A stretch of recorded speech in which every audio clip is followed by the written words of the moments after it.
আজ আমাদের দেশের ৭৮তম স্বাধীনতা দিবস। এই স্বাধীনতা দিবস উপলক্ষে বিভিন্ন স্কুলে পতাকা উত্তোলন করা হয়। শ্যামনগর সেন্ট অগাস্টাইনস ডে স্কুলে সকাল থেকে বিভিন্ন অনুষ্ঠানের মাধ্যমে আজকের এই দিনটি পালন করা হয়।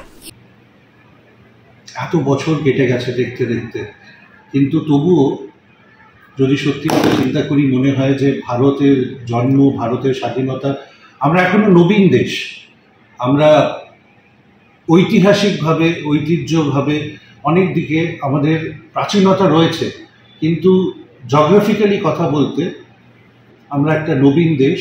এবং সেই জন্য শিক্ষা, নবীনদের যে শিক্ষার একটা প্রয়োজন হয়, সেই শিক্ষার প্রয়োজন আমাদের দেশে আমাদের যুবকবৃন্দদের প্রচণ্ডভাবে দরকার এবং জরুরি।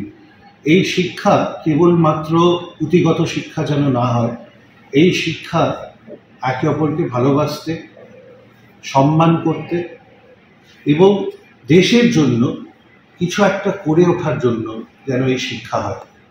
সবাই তো সৈন্য দলে যোগ দিতে পারবে না, সবাই হয়তো রক্তপাতও করতে পারবে না নিজের রক্ত দেশের স্বাধীনতা বা দেশের সুরক্ষার জন্য, কিন্তু অনেক ছোট জিনিস আমরা করতে পারি, অল্প কষ্টও হবে না।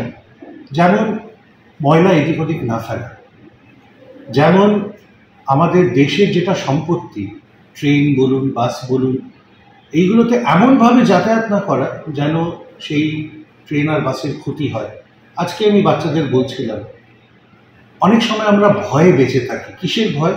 আমি ট্রেনে যাচ্ছি, পাশে একজন বাদাম খাচ্ছে, বাদামের খোসা ফেলেই যাচ্ছে ট্রেনে, লোকাল ট্রেনে, কিন্তু আমার ভয় আছে, আমি বলতে পারছি না দাদা ওটা কেন করছে। আমরা যদি স্বাধীন হই, এই ভয়টা কেন আমাদের মধ্যে? আমরা যদি স্বাধীন হই, কেন একজন ভদ্রলোক বা ভদ্রমহিলা ট্রেনে বাসে নোংরা করতে থাকবে, রাস্তায় নোংরা করতে থাকবে, আবর্জনা এখানে এখানে ফেলবে? আজকে এই শিক্ষা দরকার আমাদের, যে আমরা বিএ, এমএ, অনেক অনেক কোর্স, ডিগ্রি প্রাপ্ত করতে পারি, কিন্তু তার সঙ্গে সঙ্গে ভারতীয় নাগরিক হওয়ার কিন্তু কোনো ডিগ্রি হয় না, এটা হৃদয় থেকে আসে। এই হৃদয়ের শিক্ষা, এই আধ্যাত্মিক শিক্ষা, এই দেশের প্রতি ভক্তির শিক্ষা আজকে যেন আমরা প্রত্যেকেই একে অপরকে দিতে পারি।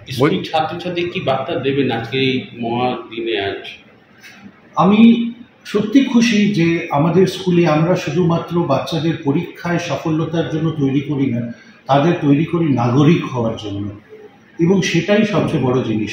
আজকে আমাদের নাগরিক দরকার। আমাদের কাছে প্রচণ্ড পয়সাওয়ালা হয়ে গেছে, আমাদের কাছে প্রচণ্ড ডিগ্রিওয়ালা হয়ে গেছে, আমাদের প্রচণ্ড গাড়ি বাড়ি হয়ে গেছে, কিন্তু নাগরিক খুব কম। আমাদের নাগরিক দরকার, সিটিজেন দরকার। সিটিজেন মানে কি? যাদের কাছে শুধু সার্টিফিকেট নয়, তাদের কাছে ক্যারেক্টারও আছে। সেই চরিত্রের দরকার, ক্যারেক্টারের দরকার। যে জানে কোথায় ভুল, সেখানে উঠে দাঁড়িয়ে বলবে এটা ভুল। যে জানে এটা সত্য, যদি ৫ জনও বলছে এটা সত্য আর ৫ লক্ষ বলছে এটা মিথ্যে, সে ৫ জনের সঙ্গে দাঁড়িয়ে বলে এটাই সত্য। এর কথাটা আরেক দিক থেকে বলছি, একটা অন্য উদাহরণ দিয়ে। কোভিডের আগে আমরা সবাই বলতাম স্কুলে ফোন আসবে না, ফোন আসলে আমরা কেড়ে নিতাম, জমা করে নিতাম। কোভিডের পরে কিন্তু স্কুল ফোনে ঢুকে গেল, তারপরে আর আমাদের কিছু বলার নেই, কারণ আজ পর্যন্ত আমরা কিন্তু অনলাইনে কিছু না কিছু করতে থাকছি। তাহলে যেভাবে ফোনটা একটা ছাত্রের জীবনে ঢুকে গেছে, সেই দেখুন আপনারা যে ফোন ধরে আছেন, এখানে যে মাই সব প্লাস্টিক। কোথায় প্লাস্টিক বারণ করব, কোথায় প্লাস্টিক অ্যালাউ করব? হ্যাঁ, একটা জিনিস যেটা আমাদের এনভায়রনমেন্টাল স্টাডিজ, আমাদের ভ্যালু এডুকেশন, আমাদের সোশ্যাল স্টাডিজে বলতে হবে যে প্লাস্টিকের যে একটা মিনিমাম কোয়ালিটি থাকে, মিনিমাম উইথ থাকে, সেইটা যেটা এনভায়রনমেন্টালি সাস্টেনেবল, সেই জিনিসটা দেখতে হবে। ম্যাটারটা হচ্ছে সাস্টেনেবিলিটি। কয়েকটা ডিগ্রি, যেমন এই কালো প্লাস্টিকে যেটা দেখবেন মাছ মাংস, এগুলো তাটা নন ডিগ্রেডেবল, ওটা সাস্টেনেবল নয়। কিন্তু হ্যাঁ, অন্য প্লাস্টিক জিনিস আছে যেটা আমরা যদি সঠিক ডাস্টবিনে দিয়ে দিই, সেটা কিন্তু রিসাইকেল হয়ে আবার ইউজ করা যায়, সেটা সাস্টেনেবল। তো রিগার্ডিং প্লাস্টিক আমাদের এই সাস্টেনেবিলিটি এডুকেশনটা দিতে হবে। যে জিনিসটা একবার তৈরি হয়ে গেছে, সেটা তো এখন এই প্লাস্টিকটা মিলিয়নস অফ ইয়ার লাগবে ওটাকে ধ্বংস হতে, সেটা তো এখন আমি কি করবো? এখন আমিও থাকবো না, হয়তো পৃথিবীও থাকবে না, কিন্তু যতক্ষণ আমরা আছি সেটাকে যেন সঠিকভাবে ব্যবহার করি, এই শিক্ষাটা দিতে হবে।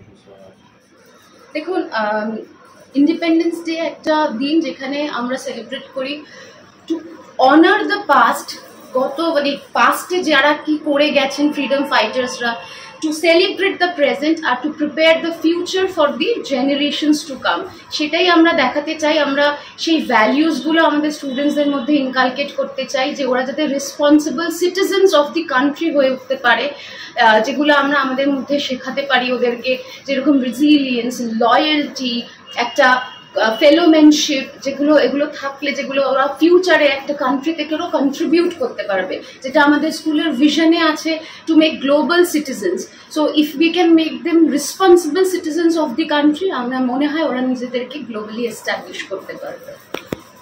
আপনাদের এরপরে আশা কি আছে, মানে কতটা তাদের এগিয়ে নিয়ে যাবেন? দেখুন, আমরা সব রকমই চেষ্টা করি ওদেরকে, আমরা ওদের একটা ফিউচার ক্যারিয়ার গাইডেন্স দিই। শুধু তো ক্যারিয়ার না, দেখুন মরালটাও বিল্ড করা উচিত। একটা মানুষ যাতে একটা সুন্দর মানুষ হয়, মানে সেই হিউম্যান নেচারটা যাতে ওদের ডেভেলপ করে, সেটাও আমরা চেষ্টা করি। আমাদের চেষ্টা সেটাই যে একটা আমরা যেন সুন্দর মানুষ, একটা হ্যাপি চাইল্ড থেকে একটা রেসপন্সিবল সিটিজেন বানাতে পারি, এটাই আমাদের। এরপর সাংবাদিকদের মুখোমুখি হয়ে এই স্কুলের হেড ম্যাডাম আরজি কর নিয়ে বলেন, আমরা যদি একটা ডাক্তারকে বাঁচাতে না পারি তাহলে আমরা কখনোই ভাববো না যে ডাক্তাররা আমাদেরকে বাঁচাবে।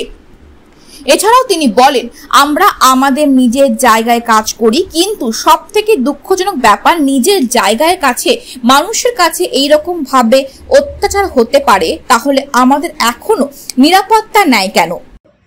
আর এইটা আরেকটা জিনিস আমি বলতে চাই, যে ওয়ার্ক প্লেস, মানে আমি যেখানে কাজ করি আমি খুব সিকিওর্ড আমার ওয়ার্ক প্লেসে, তাই আমি নিজের ডেলিভারিটা 100% দিতে পারি। যদি আমি নিজের ওয়ার্ক প্লেসে সিকিওর না হই, আমার সেই মেন্টাল হেলথটা ঠিক থাকবে না টু গিভ বা টু ডেলিভার বেস্ট। তো এটা খুবই দুঃখজনক ব্যাপার যে একটা ওয়ার্ক প্লেসে এটা যদি বাইরে হতো আমি বুঝতাম, কিন্তু নিজের লোক, নিজের চেনা জায়গাতে যদি একজন এরকমভাবে টর্চার্ড হতে পারে, তাহলে আমার মনে হয় যে ফ্রিডমটা কিন্তু এখনো পাওয়া বাকি আছে আমাদের। যদি আমাদের রাত্রিবেলায় বেরিয়ে নিজেদের জন্য ফাইট করতে হয়, তাহলে কিন্তু এখনো আমরা পুরোপুরি ফ্রিডমটা পাইনি। আমরা এখনো ফ্রিডম পেতে আমাদের দেরি আছে, যেগুলো এগুলো কোনোদিনও আমি জানি না এগুলো কোনোদিনও শেষ হবে কিনা, বাট একটা এক্সাম্পল সেট করতে হবে এবার। কারণ আমি বলার জন্য অনেক কিছু বলতে পারি, কিন্তু অনেক কিছু রেস্ট্রিকশনস আছে। পাওয়ারটা আমরা চুজ করি, যে রুল করছে সেই চুজটা কিন্তু আমরাই করি তাদেরকে, কিন্তু নিজেদের সিলেকশনের ওপর ডাউট যদি হয়ে যায়, তখন কিন্তু সেই সিলেকশনটাও কিন্তু ডেমোক্রেটিক থাকে না, আর তখনই মুশকিল হয়ে যায়। তো আমি খুবই আপসেট, আর আমি চাই justice for the doctor who has left us. দেখুন, জাস্টিস তো পাওয়া যাবে না, জাস্টিস ইন দ্য সেন্স মানুষটা তো ফিরে আসবে না, মানুষটা চলে গেছে, কিন্তু যদি কিছু করা যায় যাতে এর পরে আর কোনো ডাক্তার বা আর কোনো মহিলা এরকমভাবে হেনস্থা না হয়, সেটাই আমাদের চেষ্টা। মানে সর্বক্ষেত্রে ইন এভরি স্ফিয়ার্স অফ লাইফ, যাতে আমরা মানে অ্যাজ আ ওমেন আমি যেন নিজের ভয়েসটা রেজ করতে পারি আর বলতে পারি মানে যে ওয়ে টু স্টপ। মানে যাতে দেখুন, এটা with due respect to the other community, that means the gender biasness তো নেই। যদি আমরা আমাদের ছেলেদের ভালো করে রেস করতে পারি, তাহলে আমার মেয়েদের মনে হয় না খুব একটা কোনো অসুবিধা হবে। মেয়েরা তো ভালো রেস হচ্ছেই আমার মনে হয়, এখন ছেলেদেরকেও আমাদেরকে ভালো করে রেস করতে হবে। এই রেসপন্সিবিলিটিটাও as a mother, as a women, একটা মহিলাকে, একটা মাই আর কি ছেলেকে রেস করে, মাই মেয়েকে রেস করে। তো হয়তো আমার মনে হয় যে ছেলেদের একটু ভালোভাবে অন্যভাবে এবার রেস করতে হবে, যেখানে যেই ট্রেডসগুলো একটা ওমেনের থাকে, যেরকম বলুন পেশেন্স, সিম্প্যাথি, এমপ্যাথি, সেইগুলো হয়তো আমার মনে হয় কিছু কিছু ক্ষেত্রে এগুলো কাজ করে না। যদি কাজ করতো তাহলে আমার মনে হয় যে সোসাইটিটার একটা বেটার প্লেস হতো টু লিভ ইন। বলছি, শুধু আরজি কর নয়, এরকম ছাত্রদের ক্ষেত্রে র্যাগিংও তো হচ্ছে, যেটা হয়েছে যাদবপুরে হয়েছে, মানে পরপর 2 বছর 2 ঘটনা। এটা মানুষের চিন্তাধারাটাকে কি করে পাল্টানো যায়? বর্জন করা যায়, দেখুন বর্জন কি করে করা যাবে আমি জানি না। আমি সেটাই বললাম যে হয়তো ওই রুট লেভেল থেকে ওদেরকে সেই মরাল ভ্যালুসগুলো দিতে হবে, সেটা বাড়িতেও দিতে হবে, সেটা স্কুলেও দিতে হবে, সেটা কলেজেও দিতে হবে। সেই মরাল ভ্যালু, আমরা আগে মরাল ভ্যালুস একটা বই আসতো, যেটা আমরা এখন ভ্যালু এডুকেশন বলে পড়াই। সো ভ্যালু এডুকেশনটা প্র্যাকটিক্যাল হতে হবে, ভ্যালু এডুকেশনটা ওই বইয়ের মধ্যে থাকলে হবে না। ভ্যালু এডুকেশনটা প্রকৃতপক্ষে যে ভ্যালুসগুলো লাগে সেগুলোকে আমাদের দিতে হবে। তার জন্য আমরা অ্যাজ এ টিচারও যদি কাজ করি, পেরেন্টদেরও সেই পার্টনারশিপটা লাগবে, যে আমরা সেই ভ্যালুটা হ্যান্ড ইন হ্যান্ড যাতে আমরা আমাদের বাচ্চাদের শেখাতে পারি, ইরেসপেক্টিভ অফ জেন্ডার, মেয়ে হোক ছেলে হোক। এই প্রসঙ্গে স্কুলের প্রিন্সিপাল বলেন, এই রাজ্যে আমরা মা কালী, মা দুর্গাকে পুজো করি, সেই রাজ্যেই একটি নারীকে আমরা রক্ষা করতে পারি না? এতদিন ধরে কি প্রশাসন জানতো না যে এইরকম কিছু হতে চলেছে? এটি আগে থেকে ছোট ঘটনা হতে হতে আজ বড় ঘটনায় দাঁড়িয়েছে। এর বিচার হওয়া জরুরি। আমি জানি না যে কিরকম একটা চিন্তা ধারণা একটা মানুষের মধ্যে থাকতে পারে যে আর একটা মানুষের উপর এত অত্যাচার, এত নির্যাতন, এত ব্যথা দিতে পারে, আর এই ব্যথা দিয়ে সে কি নাকি আনন্দ পায়। এটা কিন্তু যেই রাজ্যে আমরা কালী দুর্গাকে পূজা করি, আমি খ্রিস্টান, আমার মাতা মেরি, আমরা প্রার্থনা করি ওনার কাছে, একটা মহিলা একদম বিশ্বাস করা যায় না, মেনে নেওয়া যায় না। কিন্তু হ্যাঁ, আমার কয়েকটা প্রশ্ন আছে। আজকে যখন আমরা এই খবরটাকে আরও গভীরভাবে পড়ছি, আমরা দেখছি যে নাকি এই যার নামে হচ্ছে যে ইনি এটা করেছেন, জানি না উনি একা ছিলেন কি না, সেটা আমি বলতে পারবো না, কিন্তু উনি নাকি, ক্ষমা করবেন শব্দটা ব্যবহার করছি, হাসপাতালের পান্ডা। বুঝতে পারছেন তো কথাটা? কেউ বেড নিতে আসলে উনি ফ্যাসিলিটেট করবেন, কারোর মেডিসিন আনলে উনি করে দেবেন, কারোর এই একটা লাগলে উনি করে দেবেন। এত দিন ধরে কি প্রশাসন আর সরকার এটা জানতো না?